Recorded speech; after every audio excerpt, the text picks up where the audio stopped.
विद्यार्थी मित्र मैत्रिणींनो, केसागर पब्लिकेशनच्या केसागर करिअर अकॅडमी युट्यूब चॅनलवरती तुमचं पुन्हा एकदा स्वागत आहे.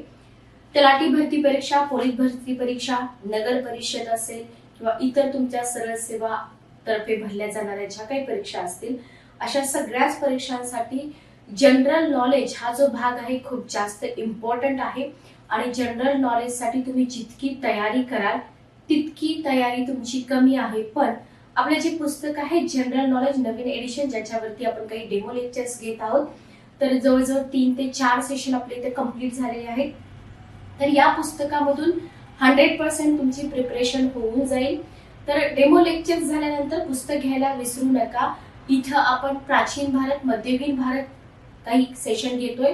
पुस्तकामध्ये मॉडर्न इंडियन हिस्ट्री, महाराष्ट्राचा भूगोल, भारताचा भूगोल, करंट अफेअर्स, पॉलिटी, सामान्य विज्ञान आणि बाकीचे सगळेच तुमचे जे काही विषय असतील ते कव्हर होणार आहेत. याच्यासाठी तुम्हाला भेट द्यायची आपल्या ऑफिशियल वेबसाईटला किंवा डिस्क्रिप्शन बॉक्स मध्ये तुम्हाला पुस्तकाची लिंक पण मिळून जाईल. त्या लिंक वरून तुम्ही पुस्तक परचेस करू शकता. ठीक आहे, ओके. बघा, हे जे पुस्तक आहे त्या पुस्तकामधून तुमची 30,000 प्लस प्रश्नांची तयारी होणार आहे. लक्षात घ्या, 30,000 प्लस. ठीक आहे, ओके. तर बघा, चॅनलवरती नवीन असाल तर चॅनलला सबस्क्राईब करा, बेल नोटिफिकेशन ऑन करा, म्हणजे आपल्या ज्या लेक्चरच्या नोटिफिकेशन आहेत ना त्या नोटिफिकेशन तुमच्यापर्यंत पोहोचतील. ठीक आहे, ओके. चला, काही मॅप बेस्ड क्वेश्चन होते ते पण आपण घेतलेले आहेत.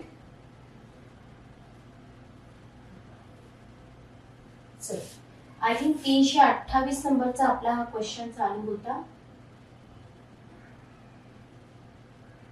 जस्ट एक मिनिट थांबा.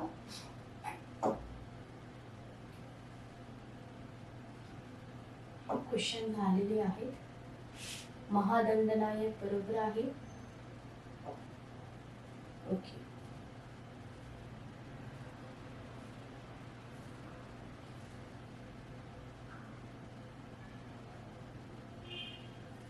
ओके, चला 99 नंबरचा क्वेश्चन बघा.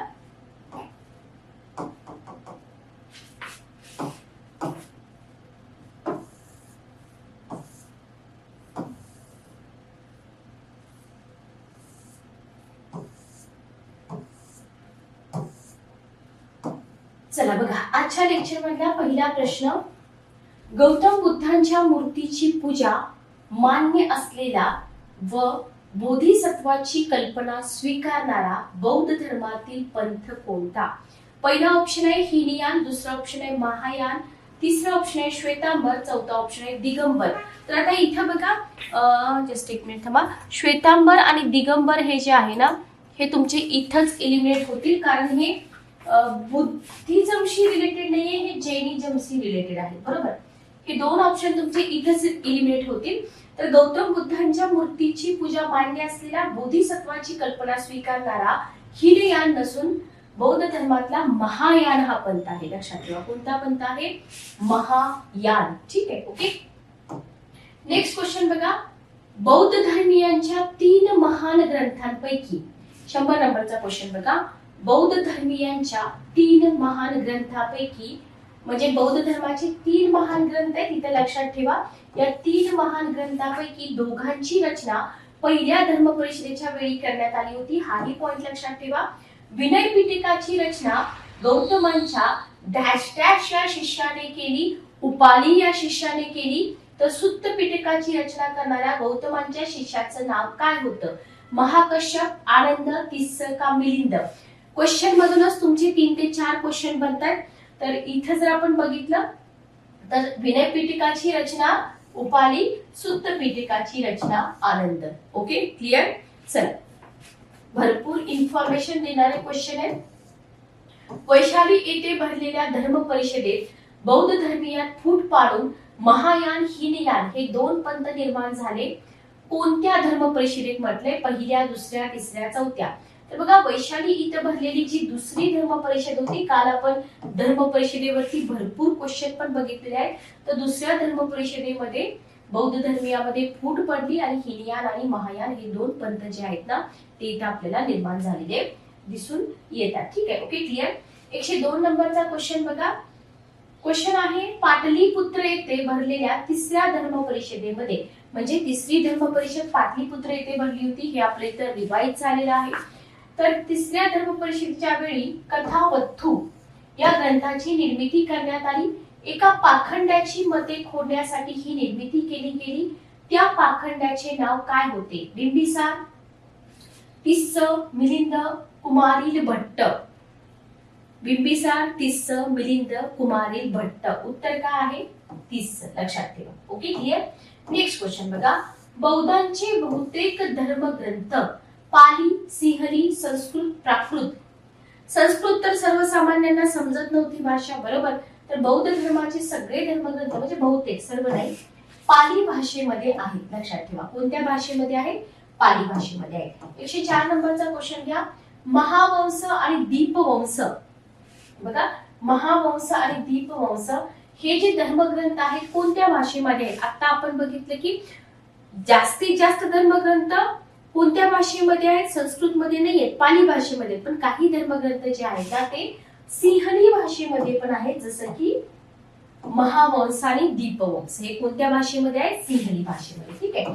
ग्रीक राजा मिलिंडर याचा बौद्ध व आचार्यांचा संवाद ज्या ग्रंथात दिला आहे त्या ग्रंथाचं नाव काय?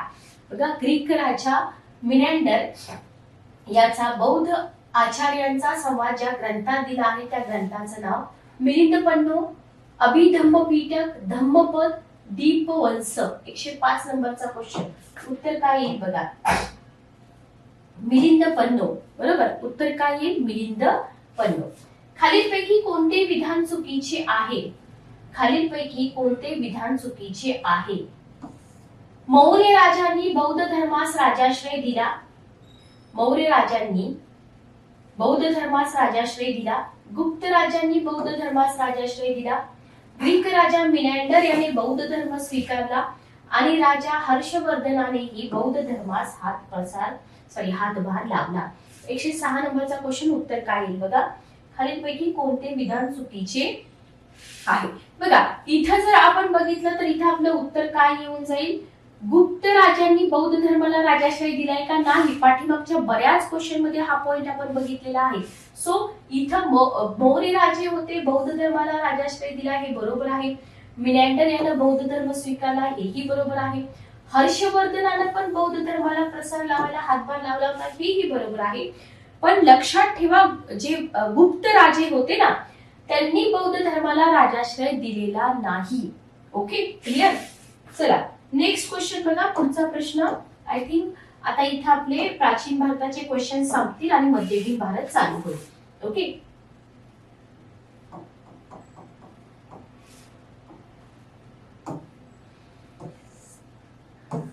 बघा. सिंधू संस्कृतीमधील लोकांचे कपडे सर्वसाधारणपणे रेशमी, जनावरांच्या कातड्याचे, सुती, झाडांच्या सालीपासून बनवलेले. बघा, इथं रेशमी तर नव्हते, जनावरांच्या कातड्याचे, हा तर दोन ऑप्शन एलिमिनेट होऊन जातील. बघा, सिंधू संस्कृतीमध्ये कापूस पिकत होता, बरोबर. त्याच्यावरून तुम्ही सांगू शकता सुती कपडे ती लोक वापरत होती. Okay, clear. नेक्स्ट क्वेश्चन बघा. सिंधू संस्कृतीमधील लोक निरनिराळ्या प्रकारच्या भाज्या आणि फळझाडे यांची लागवड करीत, तथापि ते डॅश डॅश यांची लागवड करीत असल्याचे दिसून आले नाही. घेवडा, वाटाणा बरोबर आहे. डाळिंब, खजूर बरोबर आहे. टोमॅटो, बटाटो बरोबर आहे. कलिंगड व केळी बरोबर आहे. नाही. इथं बघा, घेवडा, वाटाणा, कलिंगड, केळी, डाळिंब, खजूर बरोबर आहे. टोमॅटो आणि बटाटे हे तिथं लागवड केली जात नसेल. Okay, clear. चला बघा, उत्तर बरोबर आहेत का बघून घ्या. उत्तर बरोबर आहे का? एक मिनिट फक्त चेक करते मी. 15 नंबरचा क्वेश्चन. उत्तर तुम्हाला खाली दिलेलीच आहे. ठीक आहे, ओके, बरोबर आहे. मोहेंजोदडो व हडप्पा या दोन्ही नगरात किल्ले वजा गड्या. लक्षात ठेवा बरं का, की जी ठिकाणं आहेत मॅप बेस्ड क्वेश्चन पण आपण घेतलेले आहेत. तर मोहेंजोदडो आणि हडप्पा दोन्ही नगरामध्ये किल्ले वजा गड्या असल्याचे आढळून आले आहे. या गड्या नगराच्या कोणत्या दिशेला होत्या असं म्हटलंय? दक्षिण, नैऋत्य, उत्तर, पश्चिम. तर बघा, इथं अंदाजे उत्तर आपण देऊ शकत नाही. उत्तर आहे पश्चिम. ठीक आहे, पश्चिम दिशेला होत्या. मोहिंजोदडो, हडप्पा या दोन्ही नगरात किल्ले वजा गड्या ज्या होत्या ना त्या कोणत्या दिशेला होत्या? पश्चिम दिशेला होत्या. लक्षात घ्या. डॅश डॅश ही सिंधू संस्कृतीवरील लोकांची प्रमुख देवता होय? कृष्ण, विष्णू, मातृदेवता, पंचमहाभूते. उत्तर काय आलं तुमचं? मातृदेवता ही सिंधू संस्कृतीमधील लोकांची प्रमुख देवता होती. लक्षात ठेवा, कोणती? मातृदेवता. सिंधू संस्कृतीमधील लोकांची हत्यारे सर्वसाधारणपणे कोणत्या धातूची बनवलेली असत? सिंधू संस्कृतीमधील लोकांची हत्यारे सर्वसाधारणपणे कोणत्या धातूची बनवलेली असत? पहिला ऑप्शन आहे तांबे, दुसरा ऑप्शन आहे लोखंड, तिसरा ऑप्शन आहे स्टिटाईट, चौथा ऑप्शन आहे अॅल्युमिनियम. 18 नंबरचा क्वेश्चन बघा. 18 नंबरचा क्वेश्चन स्टिटाईट वरती क्वेश्चन आलेला आहे. लक्षात घ्या, स्टिटाईट वरती क्वेश्चन आले. लोखंड सिंधू संस्कृतीमध्ये सापडलेलं नव्हतं, त्याच्यामुळं हा ऑप्शन तुमचा इलिमिनेट होईल. व्यवस्थित बघा, स्टिटाईट वरती क्वेश्चन पूर्वी आलेला आहे. काय येईल उत्तर बघा. 18 नंबरचा क्वेश्चन. स्टिटाईटची भांडी नव्हती. कशाची भांडी होती? तांब्याची भांडी होती. स्टिटाईट वरती राज्यसेवा पूर्व परीक्षेला क्वेश्चन विचारलेला होता. ओके. सिंधू संस्कृतीच्या मुद्रा या दगडात कोरलेल्या होत्या. आता याचं उत्तर स्टिटाईट येऊन जाईल, बघून घ्या, कारण याच्यावरती पूर्वी पण क्वेश्चन विचारला होता. भांडी तांब्याची होती, लोखंडाचा शोध लागलेला नव्हता, आणि ज्या मुद्रा होत्या ना, मुद्रा स्टिटाईटच्या होत्या. लक्षात आलं? क्लिअर? चला नेक्स्ट क्वेश्चन बघा.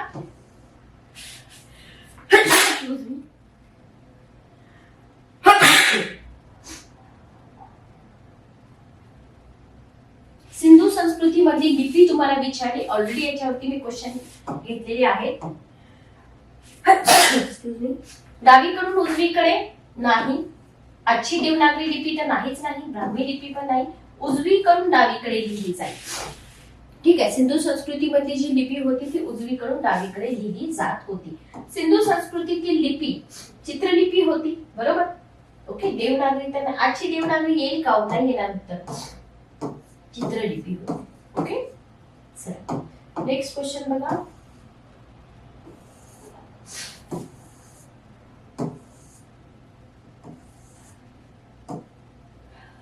डॅश डॅश हे सिंधू संस्कृतीच्या काळी शुभ चिन्ह मानले जाईल किंवा आता पण मानलं जातं. स्वस्तिक, अधिकाराचे चिन्ह, केळीच्या पानाचे चित्र, कुमकुम तिलक. तर स्वस्तिक सिंधू संस्कृतीच्या काळी शुभ चिन्ह मानलं जात. ठीक आहे. सिंधू संस्कृतीमधील लोकांचा मरणोत्तर जीवनावर विश्वास होता. मरणोत्तर जीवनावर विश्वास नव्हता. अद्वैत तत्वज्ञानावर, प्रकृती पुरुष कल्पना नाही, त्यांचा मरणोत्तर जीवनावर विश्वास होता. लक्षात ठेवा, सिंधू संस्कृतीमधील लोकांचा कशावरती विश्वास होता? मरणोत्तर जीवनावरती विश्वास होता. सिंधू संस्कृतीच्या काळी सोन्याचा पुरवठा कोणत्या खाणीमधून होत होता? लोथल आणि कालीबंगन, मोहेंजोदडो व हडप्पा, कोलार आणि हट्टी, यापेक्षा वेगळे उत्तर. तर लक्षात घ्या, सिंधू संस्कृतीच्या काळी सोन्याचा पुरवठा जो होत होता ना, कोलार आणि हट्टी. याच्या आधी तांब्याच्या खाणीबद्दल आपण क्वेश्चन घेतलेला आहे, आठवतोय का बघा, थोडस रिकॉल करत चला.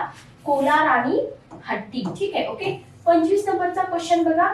25 नंबरचा क्वेश्चन. 27 क्वेश्चन आहे, त्याच्यानंतर आपला हा भाग संपून जाईल. ठीक आहे. ओके. म्हणजे डेमो लेक्चर्स आपले संपतील. पुस्तकामध्ये भरपूर क्वेश्चन आहेत अजून. सिंधू संस्कृतीच्या संदर्भात खरी आहे असं म्हटलंय.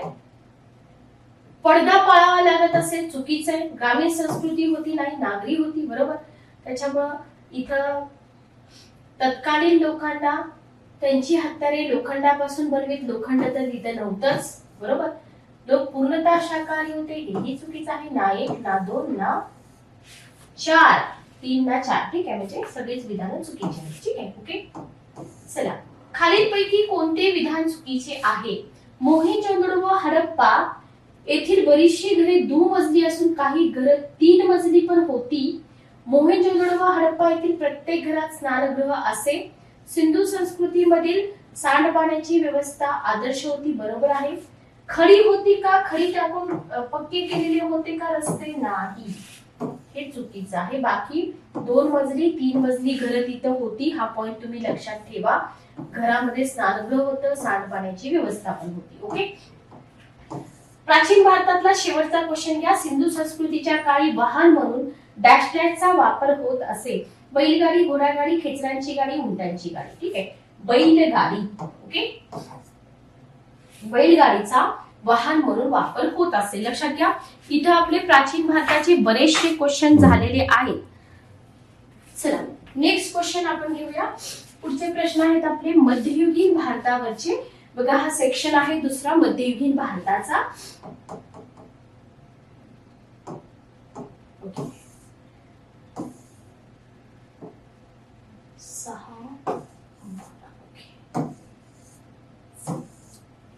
चला मध्ययुगीन भारत पहिला क्वेश्चन घ्या. दिल्ली सल्तनत वरचा आपला पहिला प्रश्न आहे. दिल्ली सल्तनत. ठीक आहे. ओके. भारतावर आक्रमण करणारा पहिला मुस्लिम राज्यकर्ता डॅश डॅश हा होय. कुतुबुद्दीन ऐबक, मोहम्मद घोरी, मोहम्मद बिन कासिम, मोहम्मद गझनी. काय उत्तर बघा. भारतावर आक्रमण करणारा पहिला मुस्लिम राज्यकर्ता कोण होता?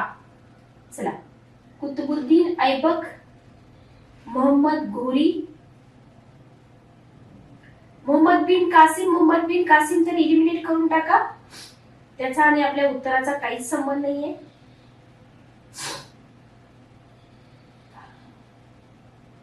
चला घोरी गझनी मध्ये तुमचं कन्फ्युजन होऊ शकतं बरं का. घोरी आणि गझनी मध्ये तुमचं कन्फ्युजन होऊ शकतं.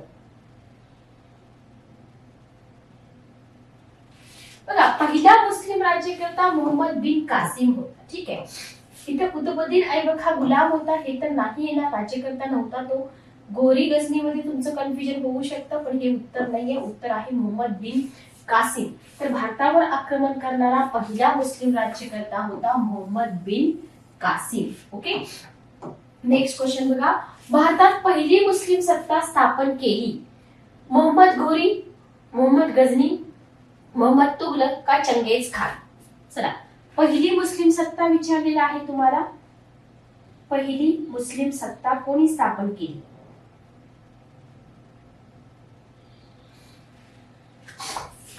घोरीने स्थापन केली, लक्षात घ्या.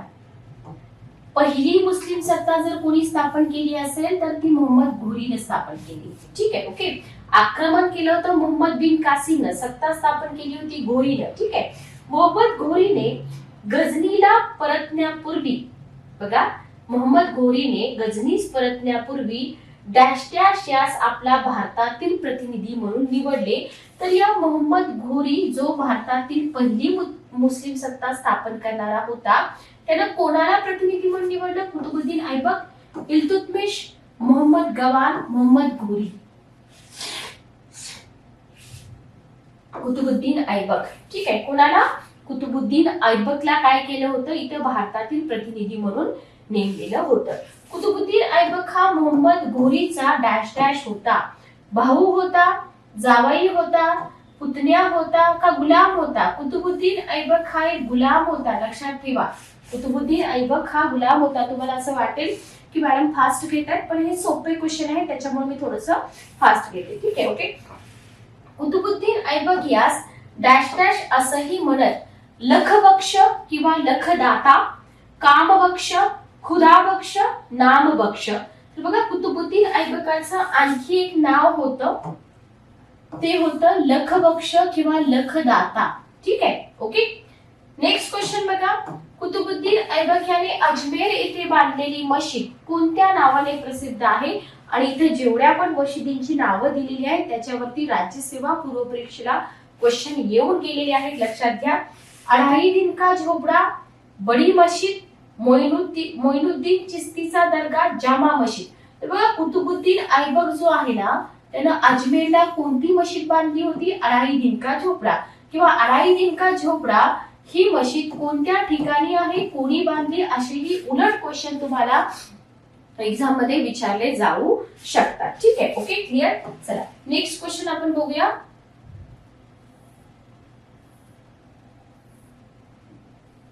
बघा आरामशहाची राजवट फक्त 8 महिने टिकली. आरामशहाची राजवट संपुष्टात आणून कुतुबुद्दीनचा पूर्वी गुलाम असलेला आणि नंतर जावाई झालेला बदाऊनचा सुभेदार डॅश डॅश याने स्वतःला दिल्ली या ठिकाणी सुलतान म्हणून घोषित केले, जो कुतुबुद्दीनचा जावाई होता.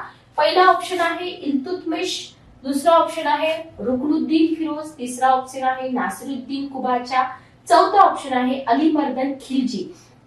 इथे बघा तुम्हाला 8 महिने टिकली म्हटलेलं आहे. तर हा होता इल्तुतमिश. कोण होतं? इल्तुतमिश. लक्षात ठेवा. Okay, clear.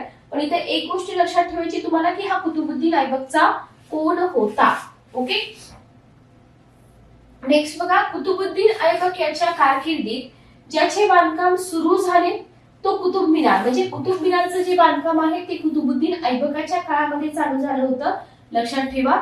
इल्तुतमिश याच्या काळामध्ये पूर्ण झालं. खालीलपैकी कोणाच्या नावावरून कुतुब मिनार हे नाव दिलं गेलं? कुतुबुद्दीन ऐबकाच्या नावावरून, कुतुबुद्दीन खिलजीच्या नावावरून, ख्वाजा कुतुबुद्दीन चिश्तीच्या नावावरून का कुतुबुद्दीन बख्तियार काकीच्या नावावरून?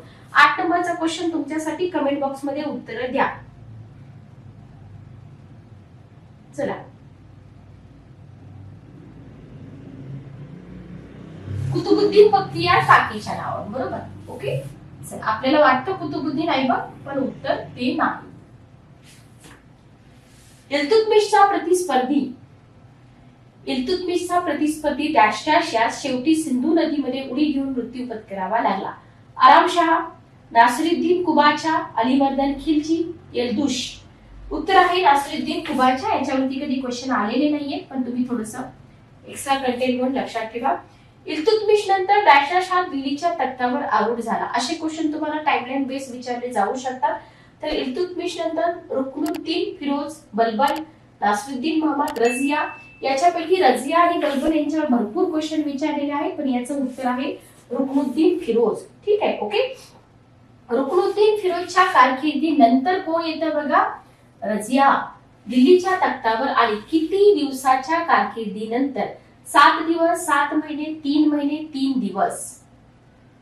चला, उत्तर काय येईल? 7 महिन्याच्या कारकिर्दीनंतर कोण आलं? रझिया सुलतान. ओके, नेक्स्ट क्वेश्चन घ्या. रझिया विरुद्ध कट करणाऱ्या सरदारांपैकी डॅश डॅश याने शेवटी तिच्याशी लग्न करून तिचा पक्ष उचलून धरला? मलिक अल्तुनिया, बलबन, बहराम शाह, जमालुद्दीन याकूब. हा क्वेश्चन पण कधी विचारलेला नाहीये, तर याचं उत्तर आहे मलिक अल्तुनिया. ठीक आहे, उत्तर काय आहे? मलिक अल्तुनिया. बघा, प्राचीन भारत जितकं इम्पॉर्टंट आहे तितकंच इम्पॉर्टंट तुम्हाला इथं मध्ययुगीन भारत पण आहे.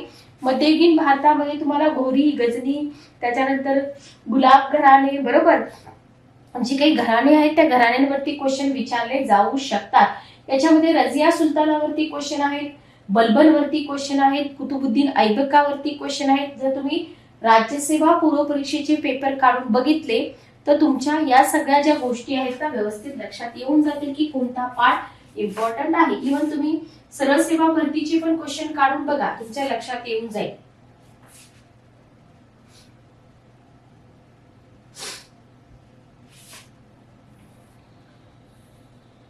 बंड होऊ नये म्हणून अल्लाउद्दीनने योजलेल्या विविध उपायांमध्ये खालीलपैकी कोणत्या उपायाचा समावेश नव्हता? क्वेश्चन बघा, बंड होऊ नये म्हणून अल्लाउद्दीनने योजलेल्या विविध उपायांमध्ये खालीलपैकी कोणत्या उपायाचा समावेश नव्हता? हेर खाते निर्माण केले, हा उपाय होता. मद्यपानाला बंदी केली समारंभामध्ये, हाही उपाय होता. सुलतानाच्या परवानगीशिवाय लग्न समारंभ करण्यास सरदारांना मज्जाव केला, हेही बरोबर होतं. फक्त सत्तेच्या विकेंद्रीकरणाचं धोरण मात्र अल्लाउद्दीन अवलंबलेलं नव्हतं. Okay, clear. नेक्स्ट क्वेश्चन बघा, अल्लाउद्दीनच्या कारकिर्दी संदर्भात खालीलपैकी कोणते विधान चुकीचे आहे? सैनिकांना वार्षिक 234% इतका रोख पगार दिला जात असे, बरोबर आहे. ठीक आहे, चुकीचं विचारले लक्षात घ्या.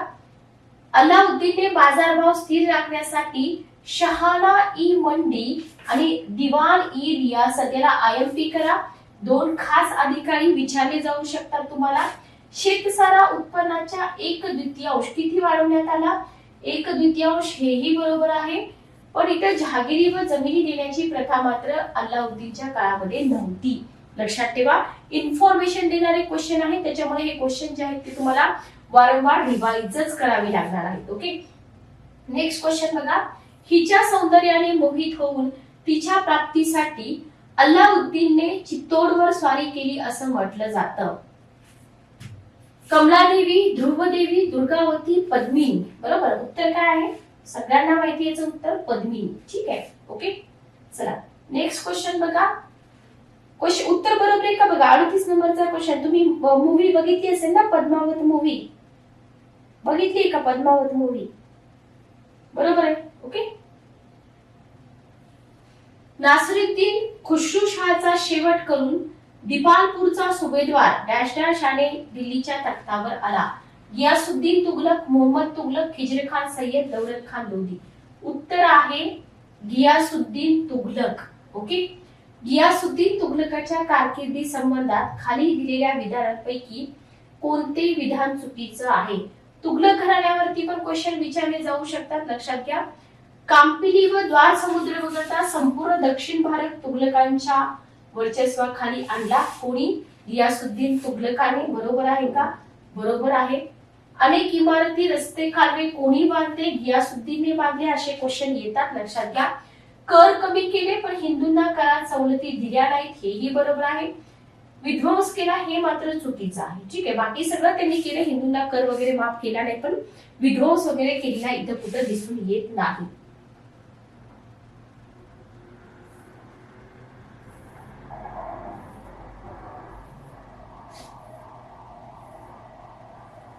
चला. एका समारंभाप्रसंगी इमारत कोसळून गियासुद्दीन ठार झाला. मात्र एका इतिहासकाराच्या मते हा बनाव सुलतानाचा भावी वारस उलुग खान यानेच घडवून आणला, असे कोणते इतिहासकार म्हणतो?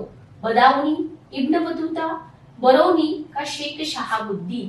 बघा, इब्न बतूता, बरौनी यांच्यावरती क्वेश्चन येतात, कुठलीही परीक्षा असू द्या. हिस्ट्रीमध्ये, मध्ययुगीन भारतामध्ये यांच्यावरती क्वेश्चन येतात. उत्तर आहे इब्न बतूता. गियासुद्दीन तुगलकाच्या मृत्यूबाबत डॅश डॅश हा इतिहासकार उलुग खानाला दोषी ठरवत नाही. जिथं इब्न बतूता दोषी ठरवतो तिथं बरौनी जो आहे ना, हा बरौनी मात्र उलुग खानाला दोषी ठरवत नाही, लक्षात घ्या. ठीक आहे. ओके. गियासुद्दीन तुगलकाच्या मृत्यूनंतर दिल्लीच्या तख्तावर कोण आला? चला, 43 नंबरचा क्वेश्चन तुमच्यासाठी. दिल्लीच्या तख्तावर कोण आला? उलुग खान, बुधरा खान, मोहम्मद तुगलक. उलुग खान उर्फ बुधरा खान मोहम्मद तुगलक या नावाने. कसा क्वेश्चन विचारलाय बघा. असे क्वेश्चन कन्फ्यूज करतात. उत्तर आहे उलुग खान उर्फ बुधरा खान मोहम्मद तुगलक या नावाने. ठीक आहे. Okay, clear. चला, नेक्स्ट क्वेश्चन बघा. मोहम्मद तुगलक याने त्याच्या कारकिर्दीत घेतलेल्या पहिल्याच निर्णयाने तो प्रजेत अप्रिय झाला होता. त्याचा निर्णय कोणता होता? दिल्लीहून दौलताबादला राजधानी हलवण्याचा. याच्यामुळे प्रजा चिडली नव्हती किंवा प्रजेत तो अप्रिय झाला नव्हता. तांब्याच्या नाण्यांमुळे पण नाही. उलेमांवरती पण क्वेश्चन येतो, लक्षात घ्या. उलेमांचं वर्चस्व नष्ट करण्यावरती पण नाही. द्वापदील शेतसारा वाढवला. ठीक आहे. शेतसारा वाढवल्यामुळे तो काय झाला? प्रजेमध्ये अप्रिय झालेला दिसून येतो. खालीलपैकी कोणते विधान बरोबर आहे? दिल्लीहून दौलताबादला राजधानी नेण्याचा मोहम्मद तुगलकाचा निर्णय कशासाठी होता असं तुम्हाला इथं विचारलेलं आहे. राजकीय दृष्ट्या चुकीचा होता का? प्रशासकीय दृष्ट्या चुकीचा होता का? शुद्ध वेडगळपणा होता का? नाही. तर हा जो निर्णय त्याने घेतला होता दिल्लीहून दौलताबादला नेणे, हे व्यावहारिक दृष्ट्या कसा होता? अडचणीचा निर्णय होता, लक्षात ठेवा. मोहम्मद तुगलकाने केलेले निरनिराळे अभिनव प्रयोग फसले. या संदर्भात असे म्हणावे लागेल की त्याच्या प्रयोगांमागे प्रजेला छळण्याचा हेतू होता. ठीक आहे. तो प्रगतशील विचारांचा नव्हता. त्याचे प्रयोगच मुळात मूर्खपणाचे होते का त्याने केलेले प्रयोग योग्यरित्या राबवू शकणारा अधिकारी वर्ग उपलब्ध नव्हता? उत्तर काय आलं की त्याचे जे प्रयोग होते ना ते योग्यरित्या राबवले गेले नाहीत किंवा तसा अधिकारी वर्ग त्याच्याकडे नव्हता. त्याच्यामुळे काय झालं? मोहम्मद तुगलकाने केलेले निरनिराळे अभिनव प्रयोग फसले. ओके. चला, नेक्स्ट क्वेश्चन बघा.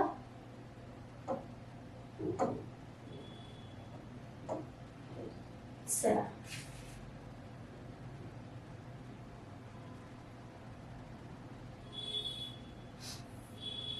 रझियाची डॅश डॅश या अबिसिनियन सरदारावर असलेली मर्जी तिच्या विरुद्धच्या असंतोषास कारणीभूत झाली. जमालुद्दीन याकूब मलिक अल्तुनिया हा नंतर तिचा नवरा झाला. बरोबर. इख्तियारुद्दीन ऐतिगिन आणि बलबन. बघा, रझियाची जो सरदार होता अबिसिनियन सरदार तो म्हणजे जमालुद्दीन याकूब. ठीक आहे, याच्यामुळे काय झालं, असंतोषाला कारण झालेलं इथं दिसून येतं. रझिया सुलतानानंतर दिल्लीच्या तख्तावर आलेला मुइझुद्दीन बेहराम शाह हा इल्तुतमिशचा कोण होता असं तुम्हाला इथं विचारलेलं आहे. चला उत्तर द्या. गुलाम होता, मुलगा होता, जावाई होता का सरदार होता? बघा, रझिया सुलतानानंतर, रझियाच्या आधी कोण होतं, रझियाच्या नंतर कोण आलं हेही तुम्हाला माहित पाहिजे. तर रझियाच्या नंतर जो आलेला होता मुइनुद्दीन बेहराम शाह हा इल्तुतमिशचा कोण होता, मुलगा होता. लक्षात ठेवा, कोण होता, इल्तुतमिशचा मुलगा होता. मुइनुद्दीन बेहराम शाहच्या कारकिर्दीत खरी सत्ता त्याच्या हाती नसून ती नवाब ई मामलिकतच्या हातात होती. बघा, मुइनुद्दीन बेहराम शाहच्या कारकिर्दीत खरी सत्ता त्याच्या हाती नसून ती नवाब ई मामलिकतच्या हातात होती. मुइनुद्दीनला ते योग्य वाटले नाही, त्याने नवाब ई मामलिकतचा खून केला. आणि मुइनुद्दीनच्या या नवाब ई मामलिकतचं नाव काय होतं असं तुम्हाला इथे विचारलेलं आहे. 15 नंबरचा क्वेश्चन. इख्तियारुद्दीन ऐतिगिन, बलबन, कुतुबुद्दीन हसन, अमीन खान. उत्तर आहे इख्तियारुद्दीन ऐतिगिन. ठीक आहे, तुम्हाला मे बी असं वाटत असेल की हे सगळे नवे क्वेश्चन आहेत, कशाला करायचे, पण टीसीएस आयबीपीएस पॅटर्न राबवणारे कोणतेही क्वेश्चन विचारतात, कितीही लेंदी क्वेश्चन विचारतात. मुइनुद्दीन बेहराम शाह ठार झाल्यानंतर 4 वर्षे दिल्लीच्या तख्तावर असलेला अल्लाउद्दीन मसूद शाह हा कोणाचा मुलगा होता? 16 नंबरचा क्वेश्चन. इल्तुतमिश, कुतुबुद्दीन ऐबक, मुइझुद्दीन बेहराम शाह, रुकनुद्दीन फिरोज. उत्तर काय आलं आपलं? मुइझुद्दीन बेहराम शाह. ठीक आहे, ओके. नेक्स्ट क्वेश्चन बघा. अल्लाउद्दीन मसूद शहाच्या मृत्यूनंतर नासिरुद्दीन मोहम्मद हा दिल्लीच्या राज्यावर आला. त्याने सुमारे 19 वर्ष राज्यकारभार केला, परंतु त्याच्या कारकिर्दीत खरी सत्ता बलबनच्या हाती, हैबत खानच्या हाती, अमीन खानच्या हाती का मलिक वाकबकच्या हाती? उत्तर येईल आपलं बलबनच्या हाती. ठीक आहे, ओके. कुणाच्या हाती गेली? बलबनच्या हाती. बलबन हा नासिरुद्दीन मोहम्मदचा जावई होता, सासरा होता, पुतण्या होता का चुलता होता? तर हा होता सासरा. बलबन हा नासिरुद्दीन मोहम्मदचा कोण होता? सासरा होता. लक्षात ठेवा.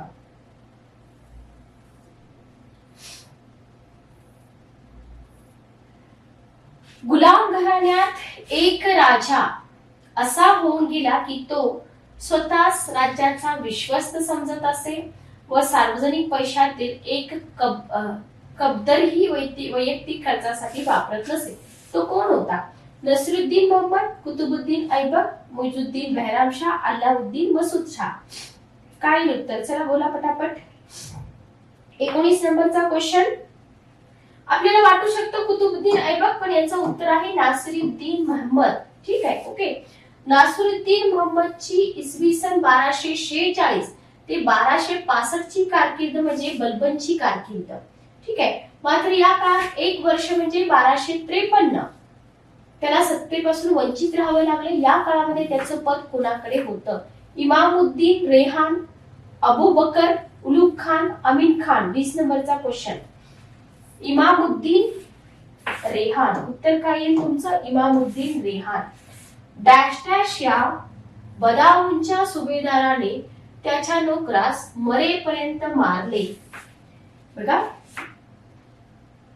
त्याबद्दल बलबनने त्या सुभेदाराला जाहीररित्या फटके मारण्याची शिक्षा दिली. असे क्वेश्चन राज्यसेवेला खूप विचारले जातात, लक्षात घ्या. हैबत खान, मलिक वाकबक, उलूग खान, अमीन खान. तर इथं तुम्ही फक्त पाठांतर करून चालत नाही, प्रॉपर हिस्ट्री एक टाइमलाईन. फॉर एक्झाम्पल तुम्ही गुलाम घराणे वाचताय, गुलाम घराण्याबद्दल जेवढी काही नावं येतात तेवढी सगळी तुम्ही एका पेजवरती लिहा. तुगलक घराणे असतील, पुन्हा सय्यद घराणे असेल, जे काय असेल प्रत्येक घराण्याचे एक कॉलम करा आणि तिथं तुम्हाला या सगळ्या गोष्टी मग लक्षात राहतील. मलिक वाकबक. ठीक आहे. अवधच्या सुभेदाराने दारूच्या नशेत एका मनुष्यास ठार केले. सुलतानाने त्यास 500 फटक्यांची शिक्षा दिली व त्यास त्या मनुष्याच्या विधवा पत्नीच्या ताब्यात दिले. या सुभेदाराचं नाव काय होतं? उलूग खान, हैबत खान, अमीन खान, इमामुद्दीन रेहान. 22 नंबरचा क्वेश्चन. 22 नंबरचा क्वेश्चन. चला काय उत्तर बघा. हैबत खान. बरोबर, उत्तर आहे हैबत खान. आता काही क्वेश्चन तुम्ही रिवाइज नाही केले तरी चालतील, जेवढे महत्वाचे आहेत तेवढे केले तरी चालतील. बलबनच्या हुकुमशाही विरुद्ध बोलण्याची कोणाची हिंमत नसे, तथापि त्याचा वयस्कर मित्र व दिल्लीचा कोतवाल डॅश डॅश याच्या सल्ल्याचा तो आदर करीत असे. उलुग खान, तुघरील खान, बुधरा खान का फखरुद्दीन?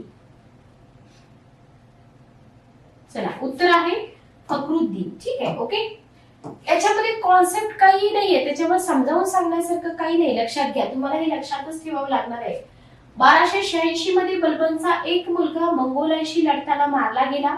आपल्या या गुणवान मुलाच्या मृत्यूचा बलबनवर फार परिणाम झाला आणि 1287 मध्ये लगेच एका वर्षात बलबन मरण पावला. तर बलबनच्या या मुलाचं नाव होतं मोहम्मद. ओके, काय नाव होतं बलबनच्या मुलाचं? मोहम्मद नाव होतं, लक्षात ठेवा. ठीक आहे.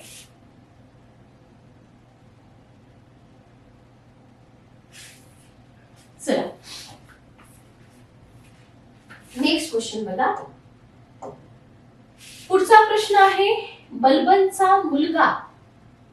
क्वेश्चन बघा, बलबनचा मुलगा मोहम्मद हा गुणांचा चाहता, कलाप्रेमी होता. प्रसिद्ध कवी अमीर खुसरो, अमीर हसन IMP करून घ्या, त्याच्या आश्रयाला होते. याच्याशिवाय पर्शियाचा प्रसिद्ध कवी डॅश डॅश यास त्याने त्याच्या दरबारी आमंत्रण दिले होते. शेख सादी, उमर खय्याम, मिर्झा गालिब का बदायुनी? काय येईल उत्तर बघा.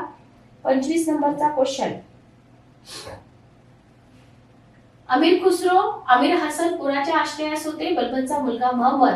आणि त्याने शेख सादी पर्शियाच्या प्रसिद्ध कवीला आमंत्रण पण दिलं होतं, लक्षात ठेवा. ठीक आहे, ओके.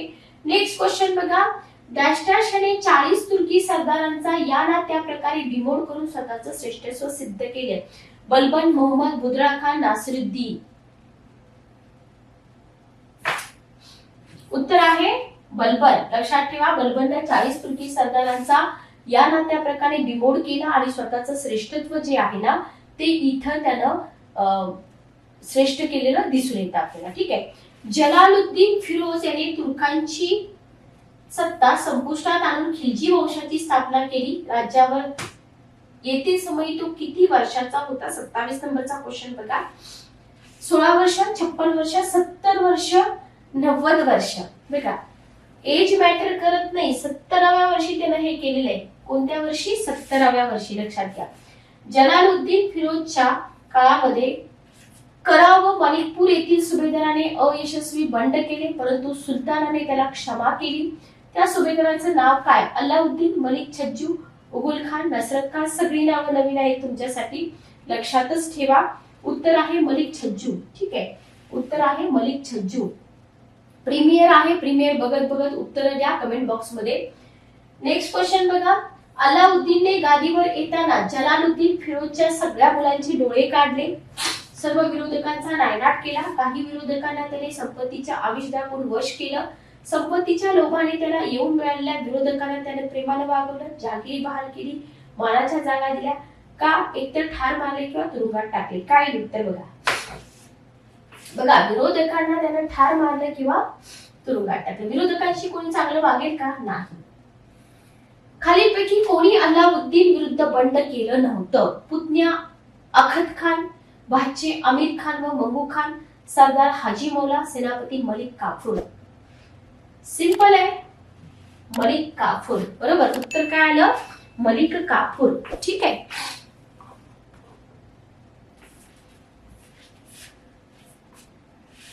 चला, नेक्स्ट क्वेश्चन बघा. नेक्स्ट क्वेश्चन आहे आपला 31 नंबरचा. अलाउद्दीनच्या एका पराक्रमी सेनापतीने दक्षिणेत यादव, होयसोळ, पांड्य या राजांवर नेत्रदीपक विजय मिळवला. प्रचंड संपत्ती लुटून नेली. हा पराक्रमी सेनापती म्हणजे उलुग खान, नसरत खान, मलिक काफूर, मंगू खान? काय उत्तर बघा. चला, 31 नंबरचा क्वेश्चन. उत्तर आहे आपलं मलिक काफूर. ठीक आहे, ओके. अल्लाउद्दीन दिल्लीच्या तख्तावर आला असता लगेचच 1,00,000 मंगोलांनी कादर या मंगोल सरदाराच्या नेतृत्वाखाली पंजाबवर हल्ला केला होता, परंतु अल्लाउद्दीनच्या एका सरदाराने त्यांचा पराभव केला त्याचं नाव काय? मलिक काफूर, उलूग खान, नसरत खान, खिजर खान. 32 नंबरचा क्वेश्चन बघा. मलिक काफूरशी रिलेटेड पण क्वेश्चन तुम्हाला विचारले जाऊ शकतात. उत्तर आहे उलूग खान. ठीक आहे. ओके. 33 नंबरचा क्वेश्चन बघा. 1299 मध्ये मंगोलांनी 3 लाख सैन्यासह भारतावर हल्ला चढवला. यमुना नदीच्या तीरावर तळ ठोकला, त्यामुळे राजधानी दिल्लीत धोका निर्माण झाला. अल्लाउद्दीनच्या या पराक्रमी सरदाराने त्यांचा पराभव केला, परंतु तो स्वतः मारला गेला. उत्तर काय आलं? उलूग खान, नसरत खान, जाफर खान, मलिक काफूर. पण इथं उत्तर आपलं मलिक काफूर नसणार आहे, लक्षात घ्या. उत्तर असेल आपलं जाफर खान. ठीक आहे. उत्तर काय असेल आपलं? जाफर खान. अल्लाउद्दीनने ज्यावेळी सिकंदराप्रमाणे जग जिंकण्याचे व नवा धर्म स्थापन करण्याचे ठरवले, त्यावेळी त्याच्या या कल्पनांमधील फोलपणा दिल्लीच्या कोतवालाने त्याच्या लक्षात आणून दिला. त्या कोतवालाचं नाव तुम्हाला इथे विचारले. अला उल मुल्क, खिजर खान, फखरुद्दीन, हाजी मौला. चला उत्तर काय येईल बघा. अला उल मुल्क, खिजर खान, फखरुद्दीन, हाजी मौला. बघा तो कोतवाल होता अला उल मुल्क. कोण होता तो कोतवाल? अला उल मुल्क. तर मलिक काफूर अल्लाउद्दीन खिलजी याच्याशी रिलेटेड इतर जी काही नावं आहेत ती पण तुम्ही करून ठेवा. अल्लाउद्दीन राज्यावर आल्यानंतर 2 ते 3 वर्षात जी बंडे झाली त्याचा त्याने अभ्यास केला व बंडांची कारणं शोधून काढली. खालीलपैकी कोणते कारण त्याला आढळून आले नाही? हे खाते अकार्यक्षम आहे. मद्यपानामुळे बंडखोरांमध्ये बंधुभाव वाढतो व त्यानिमित्ताने ते एकत्र येतात. सरदार घराण्यातील परस्पर शरीर संबंधामुळे सरदार एकत्र येतात. सामर्थ्यवान गट निर्माण होतो, पण त्याला जनतेस राजेशाही बद्दल तिटकारा आहे, हे कारण इथं आढळून आलेलं नाही. लक्षात घ्या. बाकी सगळी कारणं त्याला आढळून आलेली आहेत. आता हे क्वेश्चन येतीलच असं नाही, पण याच्यामधून 1 लाइनर क्वेश्चन तुम्हाला विचारले जाऊ शकतात. ठीक आहे. ओके. तर बघा आपली ही जी सिरीज होती, या सिरीज वरती आपण भरपूर क्वेश्चन घेतलेले आहेत.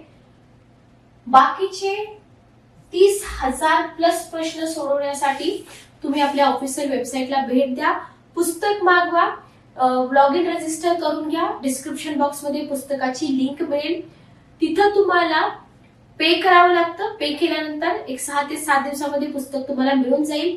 किंवा जर तुम्ही पुण्यात असाल तर केसागर बुक हाऊसला तुम्ही भेट देऊन पुस्तक परचेस करू शकता. किंवा अमेझॉन, फ्लिपकार्ट वरती पण आपली पुस्तकं आहेत.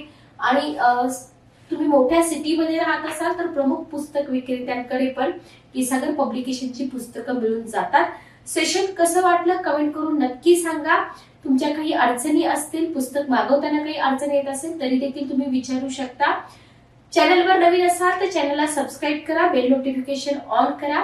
भेटूया नेक्स्ट सेशन मध्ये. Good day, take care.